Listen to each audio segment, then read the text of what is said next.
அஸ்ஸலாமு அலைக்கும் வரஹ்மத்துல்லாஹி வபரகாத்துஹ். லா தஹ்சன், கவலை கொள்ளாதீர்.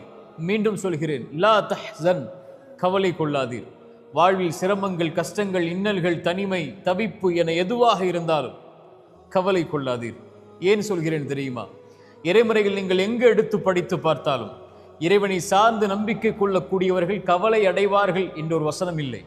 இறைமுறையில் இருக்கக்கூடிய வசனம் எல்லாம் இறைவனை நம்பிக்கை கொண்டு வாழக்கூடியவர்கள் கவலை அடைய மாட்டார்கள் என்றுதான் இறைமுறை. அதனால் தான் சொல்லுகிறது லா தஹ்சன். இறைவன் சொல்கிறான், கவலை கொள்ளாதீர். யாருடைய வார்த்தை தெரியுமா? ஒரு தூதரும் தோழரும், அல்லாஹுடைய தூதர் ஸல்லல்லாஹு அலைஹி வஸல்லம் அவர்களும் அவர்களுடைய தோழர் அபூபக்கர் சித்திக் அவர்களும் ஒரு குகையில் தஞ்சமடைகிறார்கள். இருளால் சூழப்படுகிறது அந்த குகை. வாள்கள் தேடிக்கொண்டு இருக்கிறது மேல். அபூபக்கர் அவர்கள் சொன்னார்கள் தன் தூதரை பார்த்து, தூதரே, அவர்கள் குனிந்தால் நம்மை பார்த்து விடுவார்கள். அபூபக்கரை பார்த்து இறை தூதர் சொன்னார்கள், மாதன்னுக்க பிஸ்னைனி யா அபூபக்கர், நாம் இருவர் என்றா எண்ணிக்கொண்டிருக்கிறீர். அல்லாஹு சாலிதுஹுமா, நம்மோடு மூன்றாம் அவராக இறைவன் இருக்கிறான். லா தஹ்சன், அதனால் சொல்கிறேன் அபூபக்கரே, கவலை கொள்ளாதீர், இறைவன் நம்மோடு இருக்கிறான். இறை தூதரையும் அந்த தோழரையும் இறைவன் பாதுகாத்தான் அந்த குகையிலிருந்து. மூசா அலைஹிஸ்ஸலாம் முன்னால் கடல், பின்னால் ஃபிரௌன். மூசாவுடைய சமூகம் சொன்னது, மூசா, எம்மை கைவிட்டு விட்டீர். மூசா அலைஹிஸ்ஸலாம் சொன்னார்கள், கல்லா, ஒருபோதும் அல்ல, இன்னமா ரப்பி, என்னை படைத்த இறைவன் என்னோடு இருக்கிறான், அவன் எனக்கு வழிகாட்டுவான். மூசா அலைஹிஸ்ஸலாம் அவர்களுக்கு கடலை பிளந்து வழிகாட்டினான் இறைவன். இப்ராஹிம் அலைஹிஸ்ஸலாம் நெருப்பில் வீசப்பட்டார்கள். நெருப்பு சுட்டரித்து விடும் இப்ராஹிம் என்று சொன்னார்கள். ஹஸ்புனல்லாஹ், என் இறைவன் போதுமானவன் என்று சொன்னார்கள். அந்த நெருப்பை குளிரூட்டக்கூடியதாக இறைவன் மாற்றினான். ஹாஜரா அலைஹிஸ்ஸலாம், இப்ராஹிம் அலைஹிஸ்ஸலாமுடைய மனைவி, அவர்களை விட்டார்கள் பொட்டை பாலைவன பூமியில் அவருடைய கை குழந்தையோடு. இப்ராஹிம் அலைஹிஸ்ஸலாமை பார்த்து அந்த பெண் கேட்டார்கள், இதை செய்யக்கூடியதும் இறைவனா? ஆம் என்று சொன்னவுடன் அந்த பெண் சொன்னார்கள், ஃபஇதன் லா யுதையுனா, அப்படி என்றால் அந்த இறைவன் எம்மை கைவிட மாட்டான். இந்த பூமியை நோக்கி மக்களை இறைவன் கொண்டு வந்து சேர்ப்பான். இன்று மக்கா எப்படி இருக்கிறது?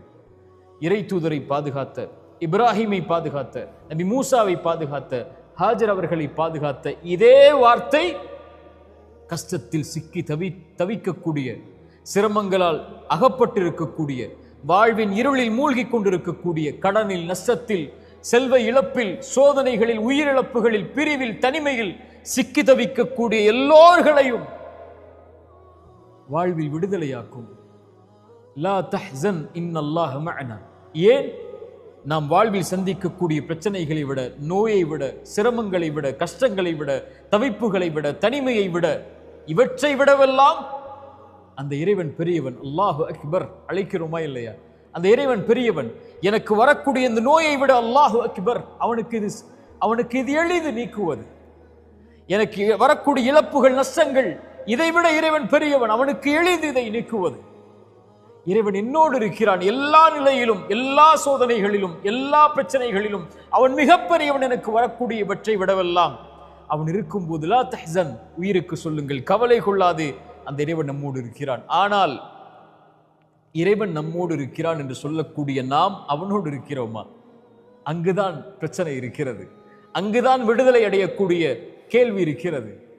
இறைவனோடு நாம் இல்லாமல் ஒருபோதும் இறைவன் நம்மோடு இருக்க மாட்டான். யார் இறைவனின் நினைவை விட்டு தூரமாகி வாழ்கிறார்களோ, இறைமறை சொல்கிறது, அவர்களுக்கு நெருக்கடியான வாழ்வு இருக்கும். சோதனைகள், பிரச்சனைகள், கவலைகள், ஏன் வாழ்க்கை என்ற புலம்பல்கள் எல்லாம் இருக்கும். இறைவனை விட்டு தூரமாகி வாழ்ந்தால், இறைவனை மறந்து வாழ்ந்தால், இறைவனுடைய நினைவில்லாமல் வாழ்ந்தால், யார் இறைவனோடு தன்னை ஆக்கிக் கொள்கிறார்களோ, இறை தூதர் சொன்னார்கள், ஒரு அடியான் இறைவனை எப்படி எண்ணுகிறானோ அப்படித்தான் அவன் இருக்கிறான். அவனை தனிமையில் நினைவு கூர்ந்தால், இறைவனை தனிமையில், பிரச்சனைகளில், கஷ்டங்களில், சிரமங்களில், நோயில், தவிப்புகளில், வாழ்வில் ஏற்படக்கூடிய இன்னல்களில், இறைவா என்று அவன் தனிமையில் நினைவு கூர்ந்தால், இறைவனும் அவனை தனிமையில் நினைவு கூறுகிறான். எவ்வளவு தூரம் அவனை விட்டு கடந்து சென்றிருந்தாலும், இறைவா இதோ வருகிறேன் என்று அழைக்கக்கூடிய அழைப்பை கேட்டு இறைவன் அவனோடு இருக்கிறான். இறை தூதர் சொன்னார்கள், இந்த பூமியில் நாம் பிரச்சனைகளை சுமந்து வாழ்ந்து கொண்டிருக்கிறோம். இந்த பிரச்சனை நீங்குவதற்கும் நமக்கும் உள்ள இடைவெளி எவ்வளவு தெரியுமா? இந்த நெற்றிக்கும் இந்த பூமிக்கும் இடையில் தான். சிரமங்களால், தவிப்புகளால் நிற்க முடியவில்லை என்றால், சோதனைகளால், நெற்றியை உங்கள் இறைவனுக்கு முன்னால் அந்த பூமியில் சாய்த்து விடுங்கள். இறைத்தூதர் சொன்னார்கள், ஒரு இறைவனுக்கு ஒரு அடியான் நெருக்கமாக இருக்கக்கூடிய நிலை, சிறந்தாழ்த்தி அவனை வணங்கக்கூடிய இந்த நிலை. இந்த நிலையில் அவனை அழைத்தால் அவன் பதிலளிக்கிறான். லா தஹ்சன் யா அஹி, லா தஹ்சன் யா உஃப்தி. நோயா லா தஹ்சன், கடனா லா தஹ்சன், உயிரிழப்புகளா லா தஹ்சன், அல்லது உறவுகளுடைய பிரிவா லா தஹ்சன், கடனா நஷ்டமா, வியாபாரத்தில் செல்வத்தில் சோதனையா, செல்வ இழப்புகளா, வசதியில் சோதனையா, அல்லது குடும்ப உறவுகளால் சோதனையா, உலகமே உங்களை கைவிடுகிறதா, லா தஹ்சன். இறைவனுடைய வார்த்தை அது. இன்னல்லாஹ மஅனா, அந்த இறைவன் நம்மோடு இருக்கிறான். இந்த லா தஹ்சன் என்பது ஒரு தொடர். இது கவலைகளால் சிரமங்களால் சிக்கி தவிக்கக்கூடிய மனிதர்களுக்கு இறைமறையும் இறைத்தூதரும் சொல்லக்கூடிய வழிமுறைகள் அதிலிருந்து வெளியேறுவதற்கு. தொடர்ச்சியாக பயணியுங்கள். அல்லாஹ் நம்முடைய சிரமங்களை நீக்கட்டும். அகூலு கௌலி ஹாதா அஸ்தக்ஃபிருல்லாஹ் லி வ